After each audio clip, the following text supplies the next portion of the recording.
Welcome to a football show Monday edition, Moral Victory Monday. That is Paul Kaharski. I am Braden Gall. It's the best we can do this season, brought to you by Sinkers Beverages. PK, good afternoon. How are you, sir?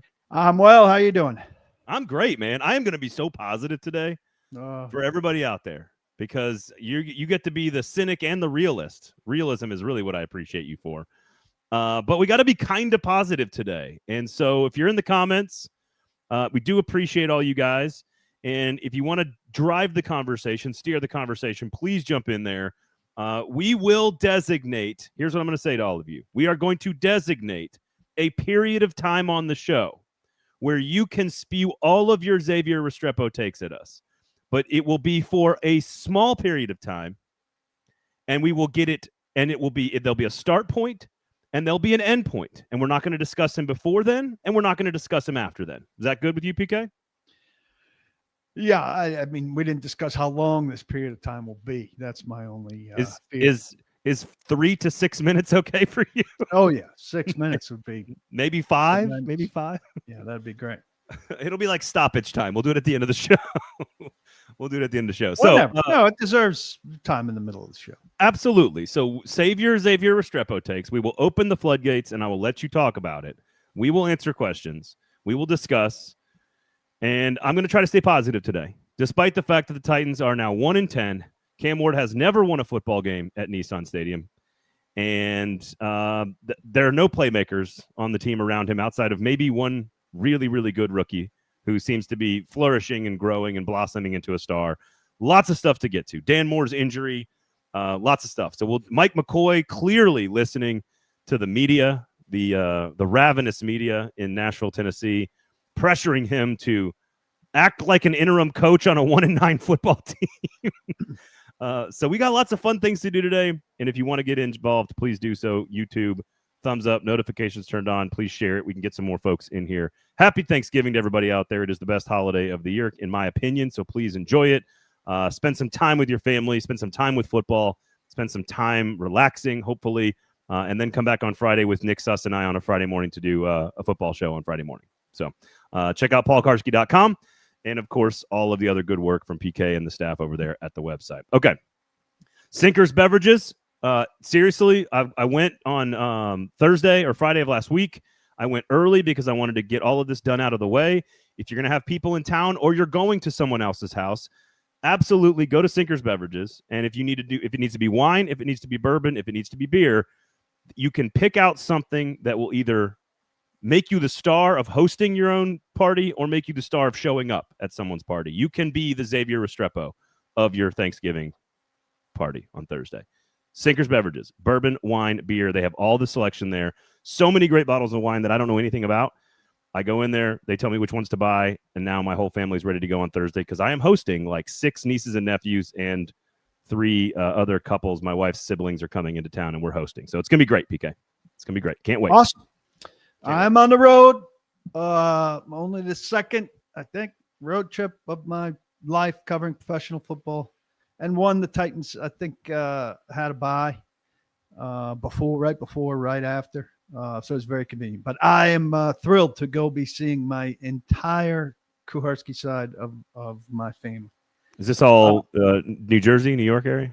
Yeah, we're going to New Jersey, headquartered at a hotel near my brother's house, and my mom celebrating my mom's 90th and a half birthday because we couldn't pull off anything for her 90th birthday, and meeting the newest member of the family who's a couple months old. Ooh. My niece's son, who is the fifth or sixth great-grandchild. Great-grandchild. That's wild. That's incredible. I have 4 total nieces and nephews that are coming into town to go with my 2, and it's going to be a lot of fun, and they're awesome. They're all under 5. So it's going to be total chaos. But happy Thanksgiving to you and the entire Kuharski clan, as well as everybody out there. It's a great, great day to sit back and be thankful for stuff like getting to eat great food, spend time with people we love, and watch football. All right, so I'm going to be positive here because I think if you lay out the context of the performance, despite the fact that they were down at 22-3 or 20, whatever, the 23-3, whatever the total was at one point. 30-10. 30-10 also. I think you could. I think Cam. I don't think it's the best game the Titans have played this year, although it might be. So I'll ask you about that.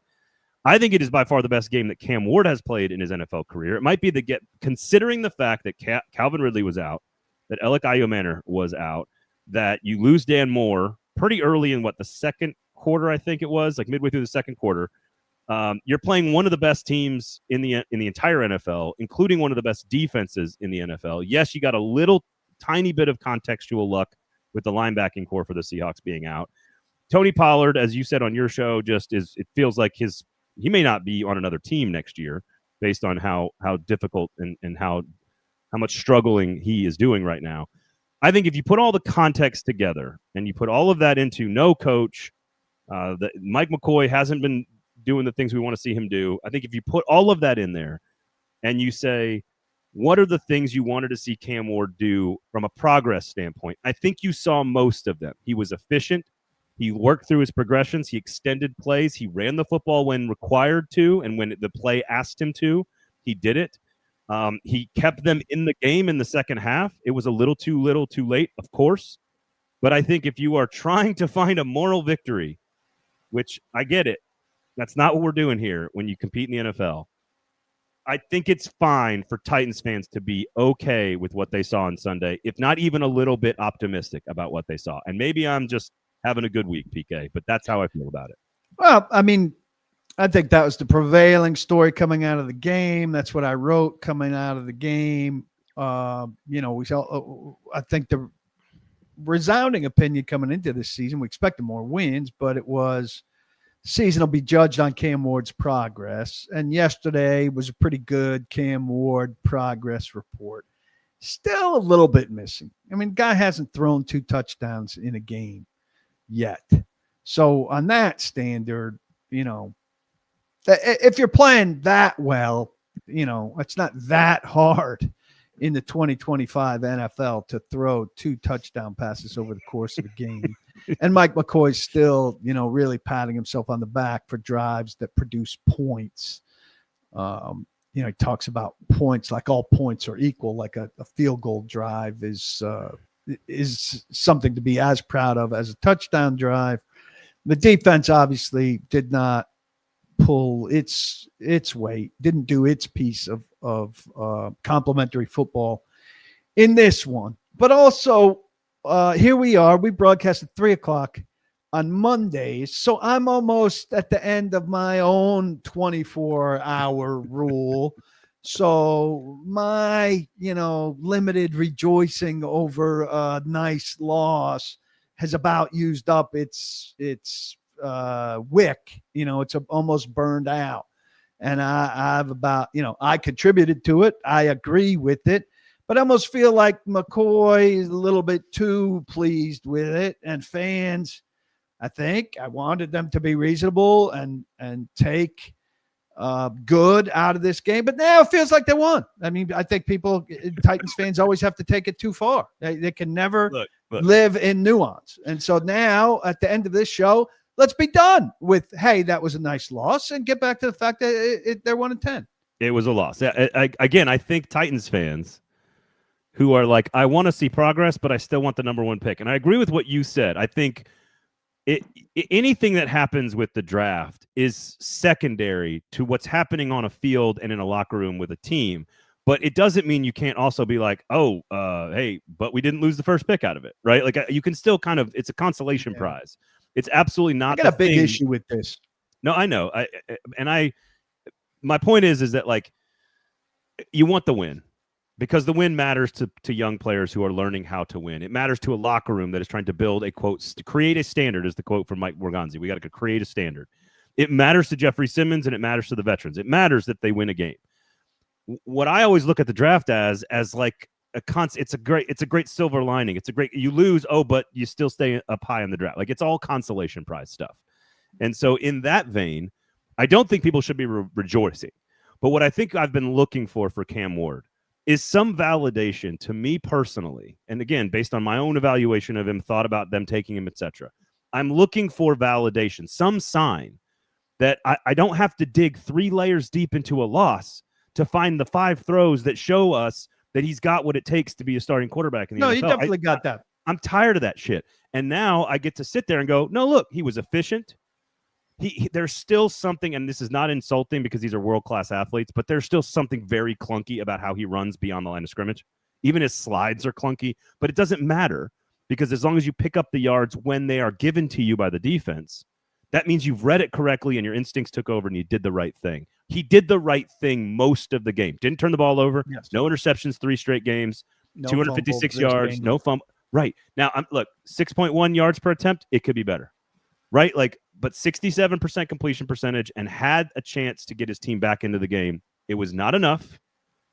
I'm not celebrating moral victories, but if you are looking for a sign of life from the quarterback prospect that you took with the first pick in the draft, with a supporting cast that is the worst I have seen, PK, and I don't know how long, since before Mariota was drafted, that was one of the worst, talent-wise, one of the worst supporting casts a quarterback has played with in Nissan Stadium since I've covered him in 2016. So I think that context tells me that's the first time I've seen something from this guy. I thought the running was particularly important. But I would put up Clout House's comment here. And by the way, I'm with you on what you're about to complain about. I cannot. I have to walk gingerly here because I cannot insult my customers. It's a loserish mentality from Nashville in general. That 2 catches from Restrepo is a holiday, and that a loss is a win. Like rooting for them to lose and not having the capacity to understand how important it is for Cam Ward to win and how important it is for Chim DK to win and these young guys from this draft class and the other. And to just blanket accept this idea that losing is the best thing for this franchise, period. And that all routes to the number 1 pick are the best thing for this franchise. And if you think that Cam Ward, in a scenario late in that game, having a chance, he didn't have a chance. They didn't have enough time because they didn't play sufficient defense and they didn't play sufficient offense in the middle of the game, as Ward said. But if you think Cam Ward engineering a comeback late in that game with DK, with Restrepo, with Helm, with whoever, doesn't have DNA value for the franchise and doesn't accelerate Cam Ward's growth in a way that has, I believe, draft pick value, I can't have a conversation with you. You're just not understanding growth. And to prioritize draft picks above all else, look, I understand the desire to add talent and the need to add talent, but you have to understand the desire for kids to grow. And apparently Nashville just is completely out on that. It refuses to acknowledge the existence or the importance of it. And it's a good thing that I'm shutting down for 3 days coming up between that and Restrepo. So a lot of you in the comments here, he needs to keep taking the easy passes. But not if they win a game. But not if they win a game. In that case, he needs to throw in completions. I'm not trying to I'm not picking on them and I'm not picking on you here. I just understand when a fan base is frustrated and fed up with, there's also the whole thing with Restrepo, and I didn't want to do this now. I wanted to save it. Save it. So it can be all things true at one time. You don't have to be a loser mentality to say, yeah, but the first pick is better than the 4th pick. It is, but it's not more. But it's not more important than a bunch of young rookies having proof of concept. I have not had one fan that I've encountered through this season and from yesterday to now talk about Cam Ward, proof of concept, young players, proof of concept, anything. Not one. Right. And I think the thing that stands out to me is if you think that you're going to be a great franchise because you have the number 1 pick and you're not going to be a great franchise because you have the number 3 pick, I don't know what to tell you. The Patriots and the Eagles and the Rams and the Packers and all these franchises draft in the 20s every single year and they still end up being very, very good. And the Titans need volume. But the Cleveland Browns have picked in the top 5 forever and they perpetually suck. And so some of it is wish casting. Some of it is I view the number one pick as the most valuable thing, and therefore that's what I care the most about. And there is like factually that's true, but it doesn't. It's hard to quantify what, like, let's say they had one more possession yesterday, and they go down, and they get the touchdown, they come back, and they have one more possession, and they get into a situation where they're probably going to need a couple third down conversions, maybe a fourth down conversion. What does a game-winning drive look like, or game-tying drive look like? There's lots of things that Cam Ward's going to call on, that Helm and DK and Latham and Skaronski are going to call on later in careers or next year. Like, we don't have to explain maturity and growth and experience and proof of concept to people. I think we do. But maybe we do. And it's not to pick on people. Like, Predators fans are dealing with this right now too. Like, they're like, man, the season's over. We're terrible. We got to fire the coach. We need to have a top 3 pick. We're rooting for number 1 to get X, Y, and Z player. Now, maybe hockey's different because the greatest players of all time almost all go top 2 or 3 in the draft. It's not like you get an Aaron Donald at pick 10 or whatever. It's not. It's just different. And so maybe that's why hockey fans there's are like, no quarterback to develop. Yeah, sure. That's exactly right. Now, the best version of that in hockey is probably a starting number 1 center, right? And starting number 1 centers like Connor McDavid are all pick number 1. Sidney Crosby is pick number 1. These guys are all number 1. And normally you can't even get them at 3, much less 2. And so that maybe hockey's just got some different elements to it.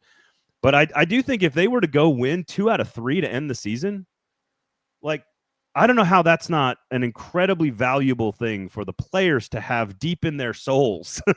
It's hard to quantify, though, and it's hard to tell a fan, hey, this is more valuable, because we know that pick 1 is more valuable based on, like, it's just easier to look at. And you go, 1's more valuable than 4. Like, that's it.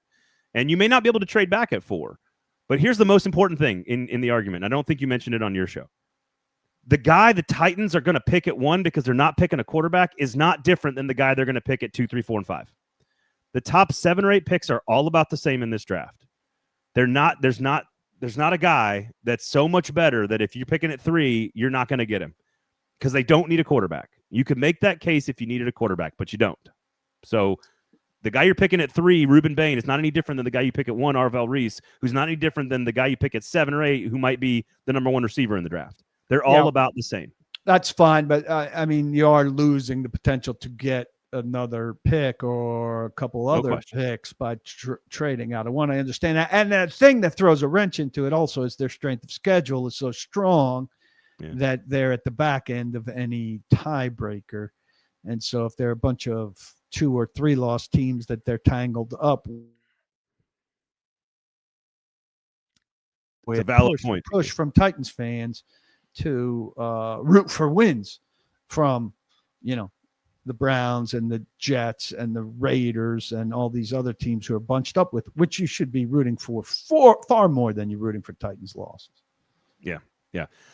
So I think look, let's do a few more positive things here before we get to number 87. I think there's more than just the scrambling with Cam Ward. What I saw looking at James Foster's video last week of his game last week and the game this week, watching it a little more closely, rewatching it again this morning, there seems to be a more natural progression taking place with his eyes. And it's hard to see it. It's hard to pick it up because he's so good sort of when the pocket breaks down, and he played really well the last 2 games outside of the structure of the offense. But when you watch Matt, I think they did a really good job of on the broadcast last night showing Stafford's like patience and tempo through his progressions, where they would show him like boom, eyes, boom, eyes, boom. Like it shows you really quickly, and it was very calm. It's very smooth. And I think you're seeing some of the eye discipline get better. And I think that's the thing. It's hard to see that, but you have to study it. I just think going through his progressions, I think he has done a better job in each of the last 2 games. When you cut up the film and you watch a video of just his throws, you see his head moving a little bit more fluidly from read 1 to read 2 to read 3. And I think that's a really good sign for Cam Ward. And he got sacked 4 times. I think if he's going to play like this, and I sure hope he plays like this, you're going to have to take some negative plays. I was at Vanderbilt on Saturday and saw Pavia, who's played out of his mind. And, it's certainly a lower level. But, I was talking to my son and his friends and some fans who were were nagging Pavia about protection. When Pavia is holding the ball for 9 seconds back there running around, the woman next to me screaming about his protection is crazy. People can't hold up that long. Right. My long point is, if Cam's running around like that, like on the 14-yarder to Restrepo, which is a ridiculous throw when you see the replay, like that he's leaping at the sideline and throwing from an incredible body angle and all of that. Very Jordan Love-ish. Yeah, when you see him making that play, and for how deep he goes in the pocket to evade the first rusher and then the second rusher, he's going to get taken down on some of those plays. He's going to take the 4 sacks, whether they're on the offensive line or him or a combination. You're willing to make those trade-offs if he's giving you what he's giving in terms of sack evasion and the 6 runs for good yardage, even as not a runner. And that was a big revelation to me out of this game. I think one of his sacks actually was, maybe I'm wrong, maybe he scrambled, but there was one sack where I felt like he had all day to throw. Incredible protection. And then he couldn't find anybody. I haven't looked at the film, so I don't know if there was somebody he missed. Cam Ward missed somebody that was open on that play. But he kind of steps to the right, and I think he got sacked. I don't think he got away. So there was one that was clearly a coverage sack. It's not on Cam, and it's not on the offensive line. It's sometimes the secondary just does great things, especially against a receiving core that right now is very much either a rookie or doesn't really belong on an NFL field. And so, again, shout out to I thought James Prochet. I thought played very well. Had one really nice catch. Nobody, really nice by the way, talked about that catch because. And DK, I don't think Prochet. DK is. I think he's an all-pro return man right now. Again, let's just go through some of the facts here. 90-yard punt return, longest in Titans history. He is one of only 2 other Titans, so 3 Titans total have ever had more than a single punt return touchdown in a season. That's Pac-Man Jones and Darius Raynaud. He is 1 away from having the record for a Tennessee Titan. There was one player for the Oilers who did it twice. Billy Johnson, I think, is his name. And so, we are already, with 5 or 6 games to go, he's already having one of the best return seasons in the history of the Tennessee Titans organization. He is now technically the leading touchdown scorer for the whole team by double, which is not saying a lot. 2 as opposed to 1. Well, he has 4 total touchdowns. 2 of which are the return touchdowns. Because when he scored the second one, Tony Pollard has 2 rushing touchdowns, y'all. Eric Eiermaner is leading the team with 2 receiving touchdowns, and those were leading that no one has more than 2 touchdowns in any one way this season. DK has 2 returners and now 2 receptions, and they're still tied for the most. So it's stark how the supporting cast is a question. And I think you look at Borgonzi, and somebody already said this in the comments. I think it's outside of Femi Oladejo, because Kevin Winston had 10 tackles yesterday. Still only clearly in his second start. But the guy, he looked different his first day at practice in the summer camp. Borgonzi's class is looking better and better and better as the season goes along, and that is a great story and development. Femi Oladejo needs to be a part of this. But Marcus Harris's name, I'm not saying he's great. I'm not saying he's going to be a starter, but they called his name a lot yesterday. Easton and I were talking about they called Marcus Harris's name a lot yesterday. And so my point is the draft. It didn't have anything to do with slowing down Jackson Smith. And No, he didn't. But the point is that draft class is looking better and better and better every day. And I assume with a new coach and a new offense and a new staff and the entire offseason and another draft class, you can see, and I think somebody also said this in the comments, you could see the framework of what the offense could look like in the future. Now, do you need a number 1 receiver? Yes. Do you probably still need a left tackle? Maybe. Do you need a starting running back who can touch the ball 18 to 25 times? Probably. You still need some key pieces, but you can see it for the first time all season. I thought you saw it yesterday. Yeah.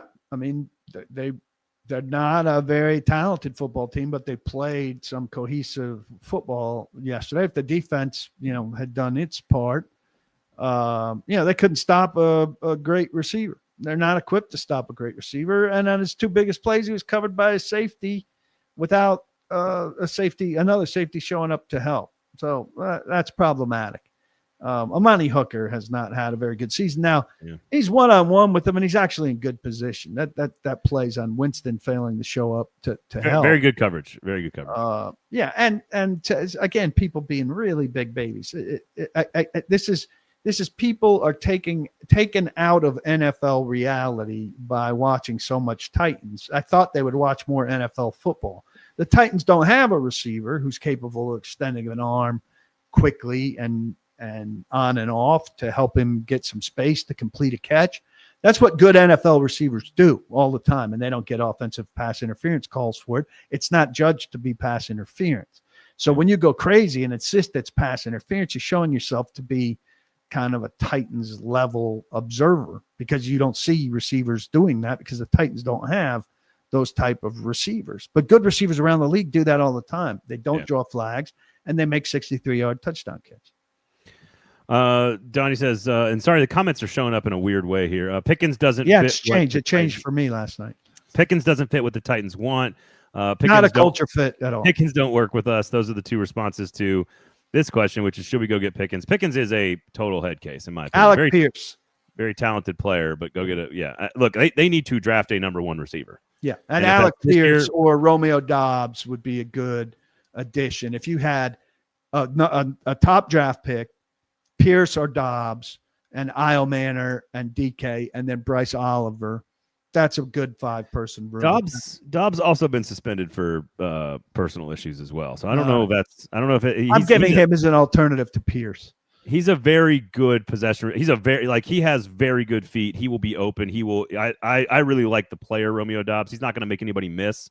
He's actually got a lot of the Devontae Adams and DeAndre Hopkins skill set, where he's a poor man's version of those guys. But like what he does really well is he runs great routes. He has great feet. He gets off the line of scrimmage really well. No yak. He's not going to like break a bunch of tackles, but like big catch radius. He's a really good player when he's en route.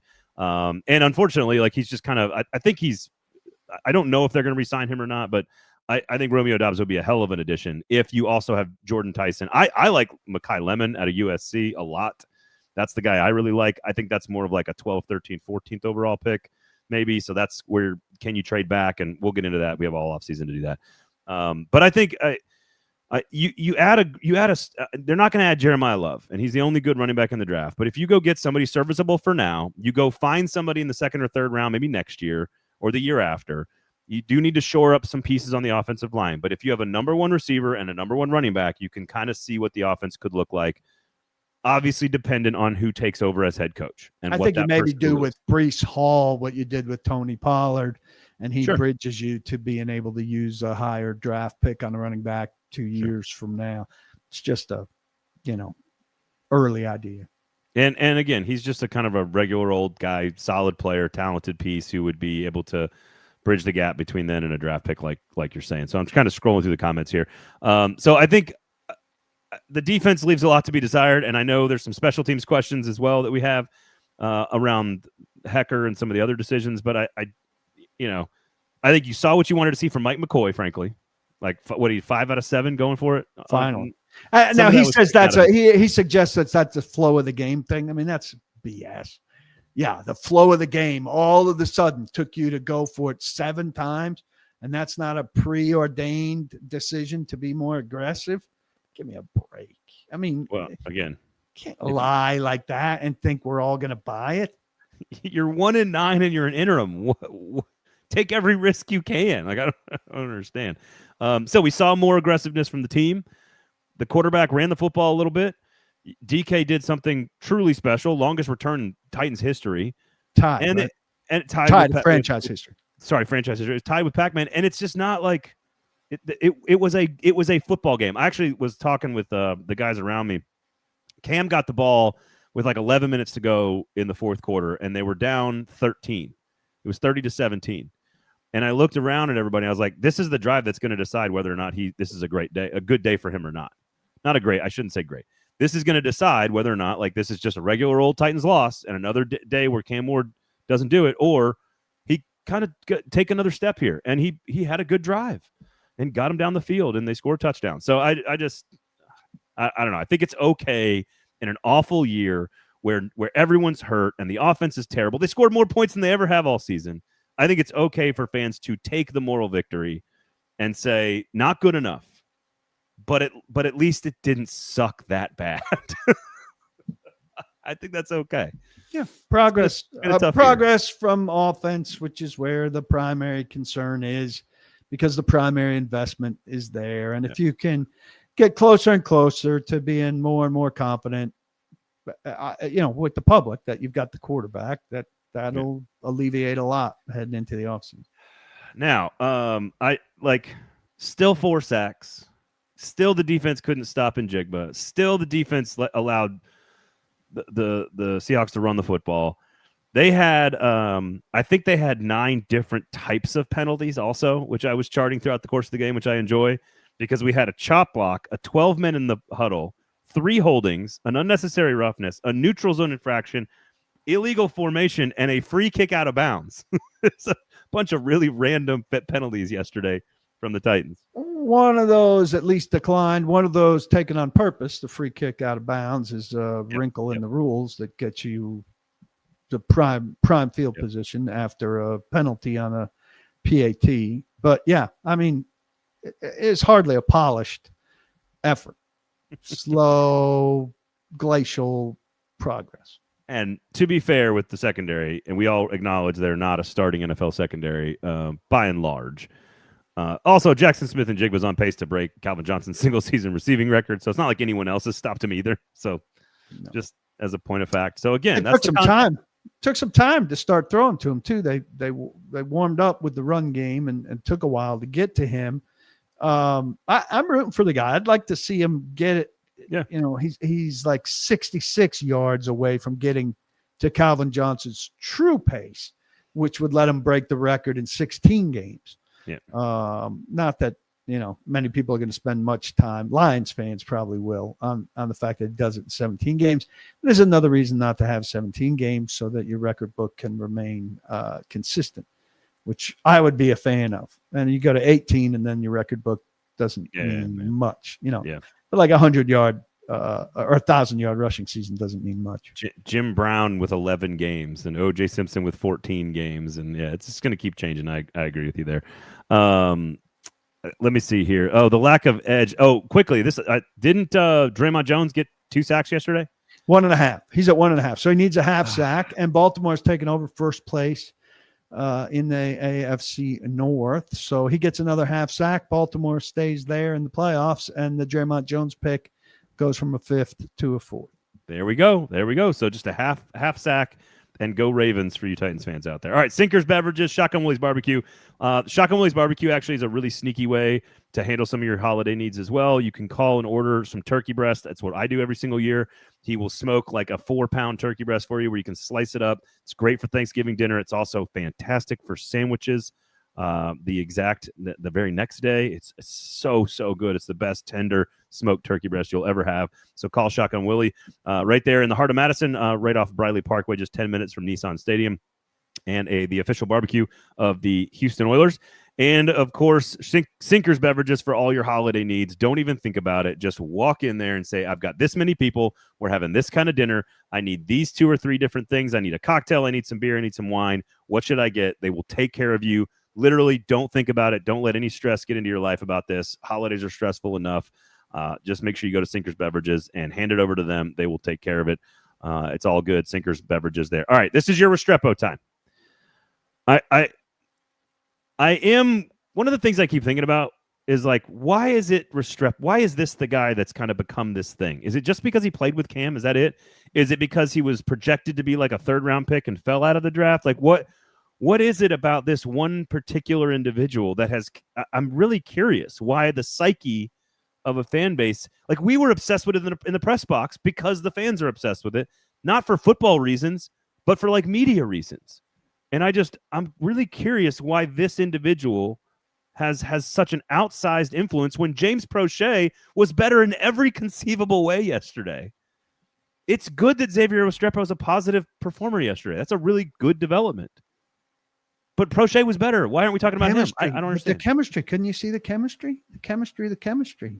They played. Don't you know that they played together in college and had chemistry? You're saying from the beginning of the draft process, or I guess as soon as the draft happened, is it just because like during the draft he was graded higher?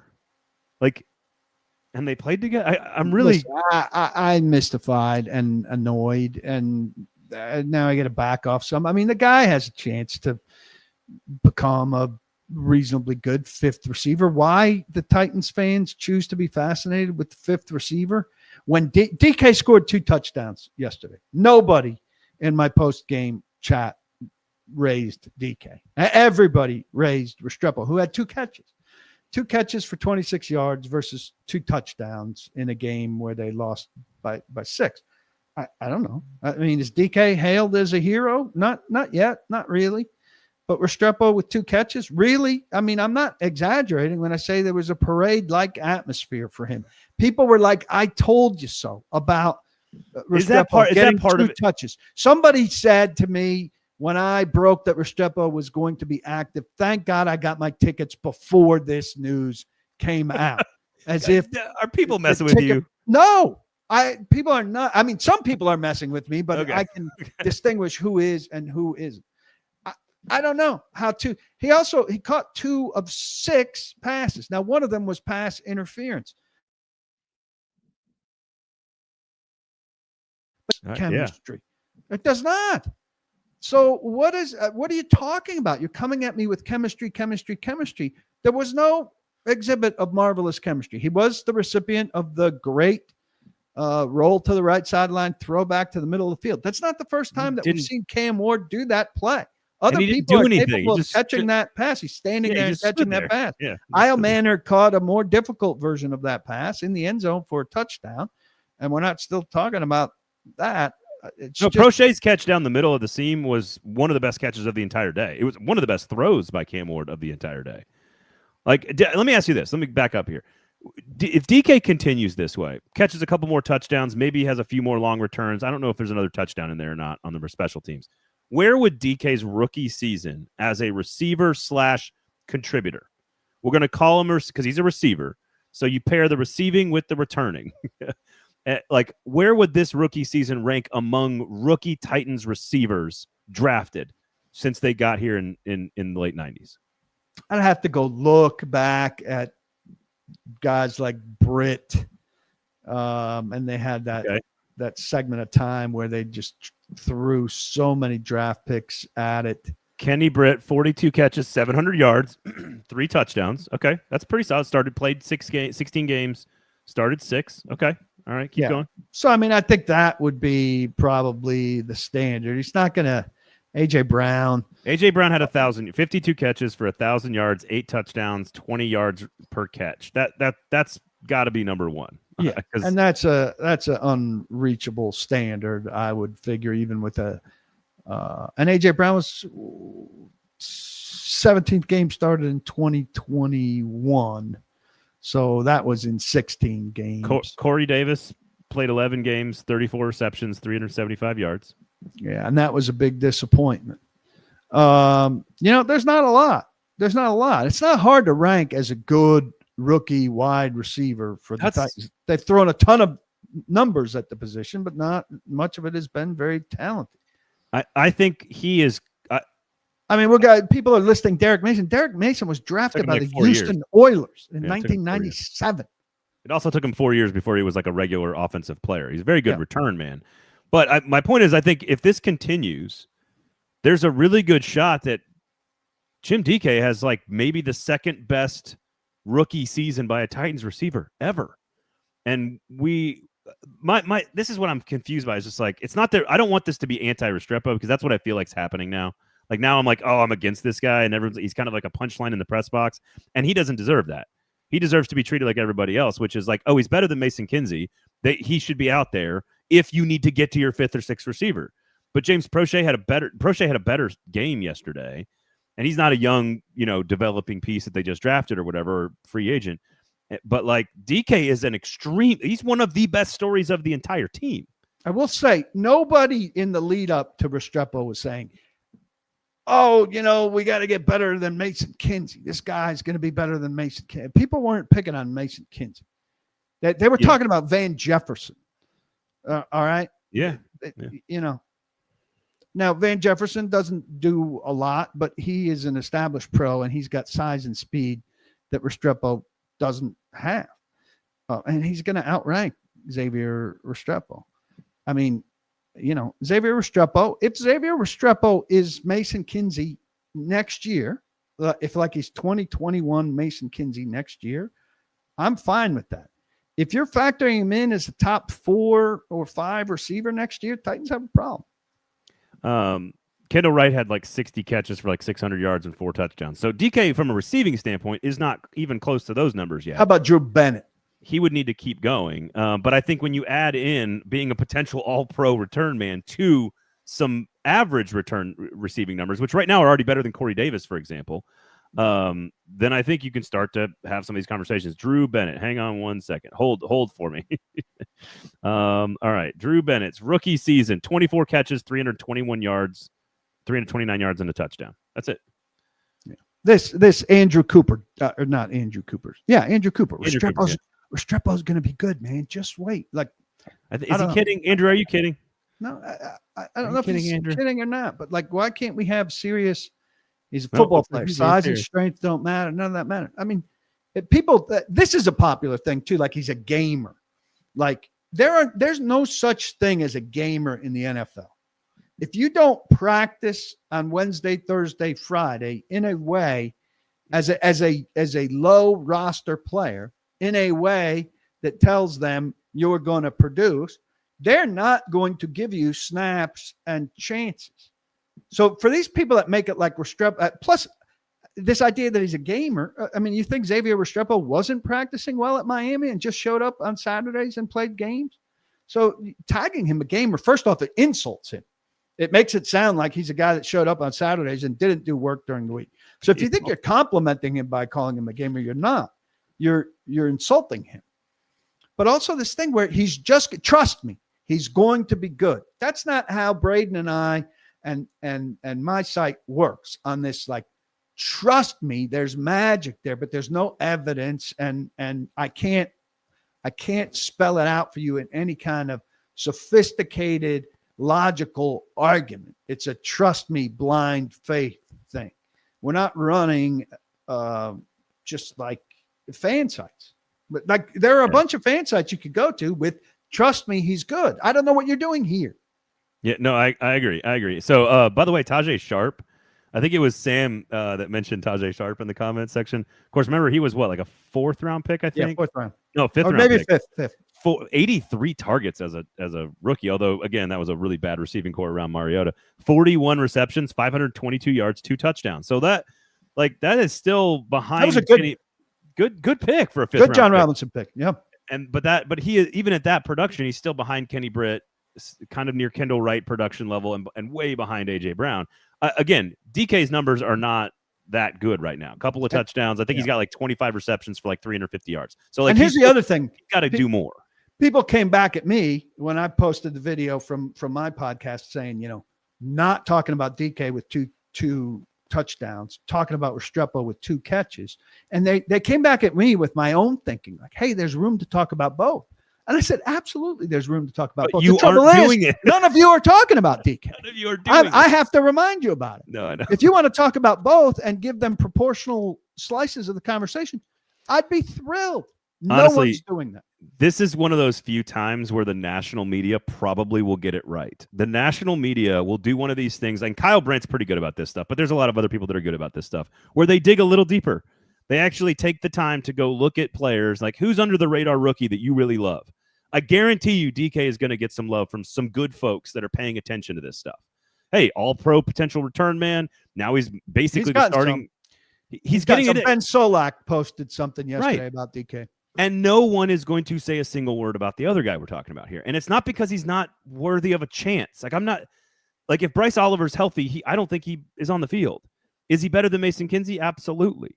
But originally, and Ed kind of pointed this out, I think it's a common, like, where did the fascination actually come from is still the most interesting part to me, because it's clear that he's registered in Titans fans' brains as a thing. And it happened very early on. And I'm just always fascinated by what story traits, what characteristics of an individual or a story leads to someone getting lodged so firmly in the psyche of a fan base. And sometimes it's off the field. Like Diego Pavia makes sense why he's lodged in Vanderbilt's fans. Like, he is this character who's larger than life off the field and personality wise, but this little guy on the field, he runs hard. He's a great player. Like, it makes sense. And it makes sense why Tennessee fans hate his ass. Like, I get it. He's annoying if he's not on your team. But like, this is just a regular old guy who just like was a really good player in college.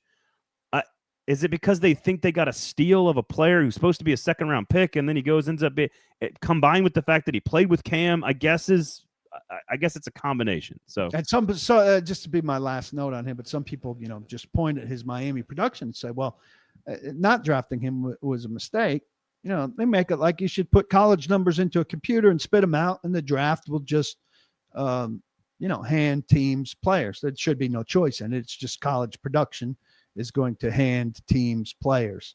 And then Restrepo, based on being Miami's leading receiver, would have been ticketed in the 3rd or 4th round and handed to whatever team was in the appropriate slot.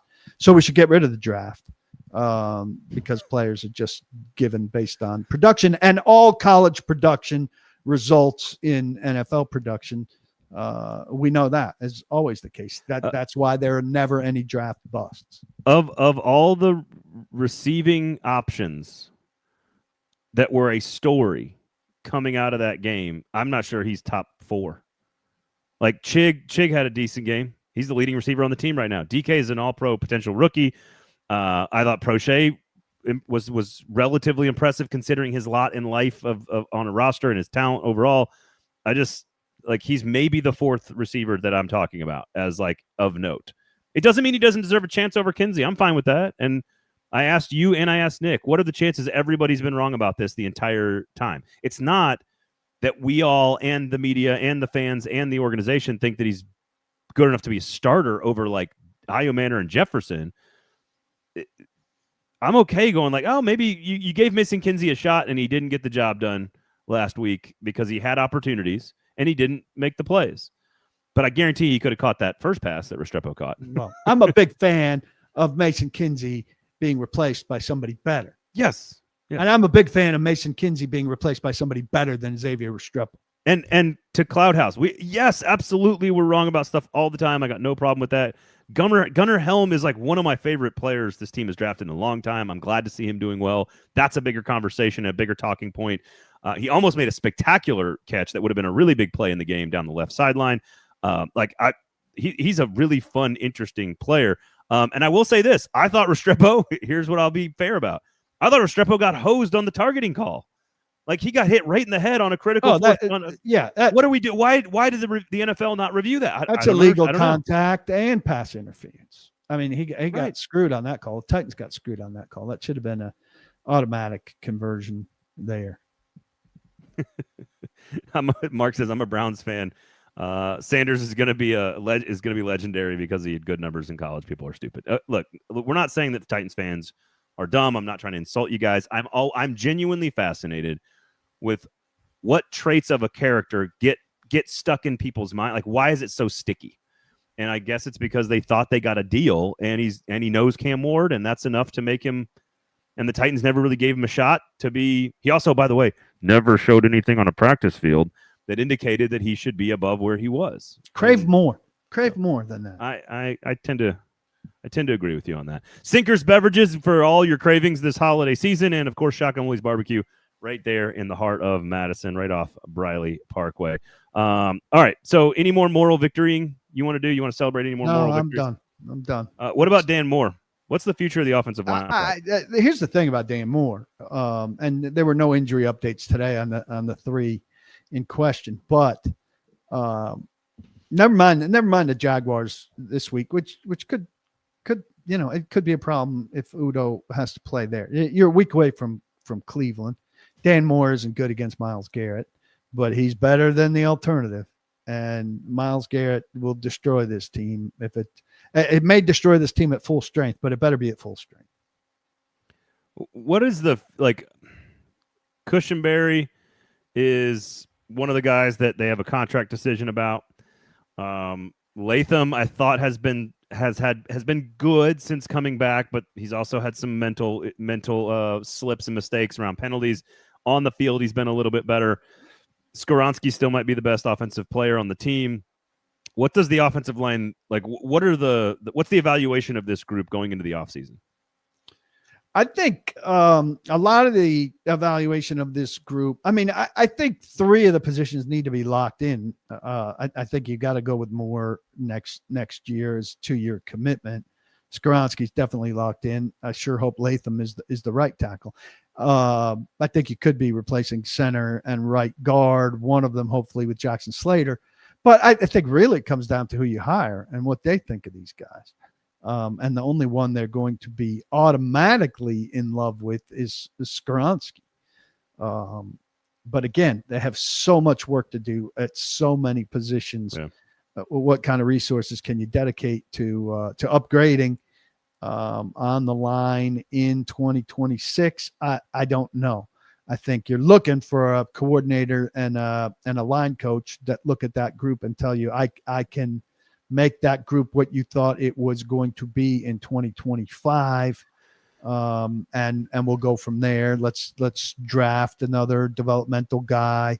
Let's continue with the depth, which means, Udo, and probably get a decent free agent contract. Blake Hance being hurt maybe helps you with a chance to retain him. And those were a notch better. But if Slater steps up into a starter role, then you're, down a depth piece there. You got to keep building that depth because nobody has any. That's kind of what I was gonna go is if you move on from Cush and Zeitler, do you feel comfortable with the pieces you have currently as starters, or are you looking, because there's some really good there's always really good offensive linemen, especially interior players. Once you get into the 3rd, 4th, 5th round, there's always good draft picks there.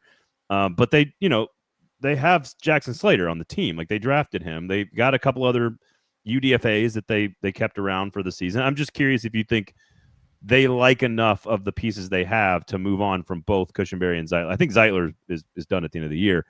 Cushenberry is still under contract if they want him to be. Yeah, I think Slater, you've heard enough good things about him that you would hope he's in position to inherit one of those jobs. The other one, I think they're going to need to find somebody. Ideally, that would be another Zeitler to me. Draft another Slater to be ready in a year and hire another Zeitler. If Jackson Slater is a starting guard on this team next year, you're going to start talking about this draft class in a very different way. Like, if all of a sudden you've got 2 starting receivers, a starting safety, a starting tight end, a starting guard, and a franchise quarterback, that's like one of the greatest draft classes in franchise history at that point. I'm not saying that's what it is. I'm just saying that's the territory you're getting into there. At that and point. Mark Smith points out Myles Garrett only needs 5 sacks for the record. And they've got San Francisco. Yeah, what did he have yesterday? I thought he had 16, but I guess he did some damage yesterday. 5 he says between San Francisco and Tennessee. So it would be fitting for him to break that against the Titans. Ed Henry's asking, why not play Slater now at right guard? Start your evaluation now. Look, if they think that, I think Zeitler, he's not playing well, but he's not getting Cam killed. And if they think there's a chance of Slater getting Cam killed, that's why. I noticed this yesterday. This is a total random football observation, and I agree with your response there to Ed. He says, is there any hope for Crenshaw Dixon, or is he destined to be a backup? I mean, look, UTFAs don't normally end up starting at tackle, especially left tackle in the NFL. But this is interesting. Since He'll 2000, be in the mix next year for a depth spot. For sure. Since 2000, the guys who have had 20 sacks. So there's been 22 times in the NFL history that a player's had 20 or more sacks in a single season. And I'm going to do the modern guys here just for the sake of this is what I was looking at this is like how weird my brain works sometimes. So DeMarcus Ware in 2008 for Dallas, J.J. Watt twice for Houston in 2012 and 2014, Aaron Donald in 2018. Then you got to go Justin Houston in 2014, Jared Allen in 2011, T.J. Watt in 21, and Strahan in 01. Everyone else happened a long time ago. It's all these veteran superstars that we all, all the names, the Deacon Joneses and, Chris Dolman, Reggie White, etc. Lawrence Taylor, all the names. I'm fascinated by the fact that most every player I just named that's done the 20 sack thing is from a very, very small school. Almost all of them. Strahan is from a very Texas Southern. Jared Allen played at Idaho State. DeMarcus Ware went to Troy. The Watts went to Wisconsin, which is not a huge program, but it's a big power program. Different than those other ones. Aaron Donald went to Pittsburgh. Certainly same kind of thing. And then the one blue blood is Justin Houston from Georgia. I don't know why that stuck in my mind. I think you're stretching it with Wisconsin and Pitt. I mean, those are Big Five. They are, and so that's what that's kind of like. Am I the only one that finds that interesting that that Idaho State, Texas Southern, and Troy are represented? Myles Garrett, of course, Texas A&M, major power. I mean, a blue blood that recruits 5 stars, and Wisconsin and Pitt are not. You need Mike Green to explode, and another one to. That's all. To come around. I'm just kind of curious. That's interesting to me. Because who went to North Texas? Why am I the Pittsburgh defensive end lineman that was a dominant Joe Green? Mean Joe Green? Yeah, right? Mean Joe Green. And who went to Buffalo? Khalil Mack. Deacon Jones, of course, South Carolina State. Went to a small school. Reggie White, of course, went to the greatest university of all time. I don't know. I just Eastern Mark Gastineau went to Eastern Arizona. I don't know. I just thought it was crazy. I mean, I just thought it was probably. I think there's some running backs that have come out of nowhere places off the top of my head, but I think those would be the 2 positions that seem to have the greatest likelihood of emerging from nowheres, quote unquote. Al Baker with the record in '78 for the Lions went to Colorado State. So another, I just find it interesting that it's just everybody who gets the 20 sacks. Where's Max Crosby from? Max Crosby's from Eastern Michigan. There you go. Richard Snyder threw that out in the thing. So that's the thing. There. It's just I just find it interesting. It's interesting. It's acknowledged as interesting. Stop fighting me to tell me it's interesting as if I'm fighting you. I'm acknowledging that it is interesting. Fighting. All right. Happy Thanksgiving to you, PK, and your family, to all you guys listening. Nick and I will not be on Thursday. We will be on Friday at 9 a.m., so make sure you check that out. SEC Football Live on Wednesday at 9 a.m. You got Gold Standard 1 o'clock. Maybe there's a movement there for the Preds. I don't know. At 1 o'clock on Wednesday, and then I'm done working for a couple of days there. I got lots of family in town. Can't wait to see everybody. We'll have some stuff for you guys tomorrow around the Preds as well. We've got Hot Read Pod as well, so just stay tuned to everything. PaulKarski.com for all the great coverage from him. Support good local journalism and go buy your booze this weekend from Sinkers Beverages. Otherwise, we'll talk to you on Friday. Have a great Thanksgiving, everybody. For Paul Karski, I am Braden Gall. Thanks for watching. Thanks for hanging out. We'll talk to you next time. Yep.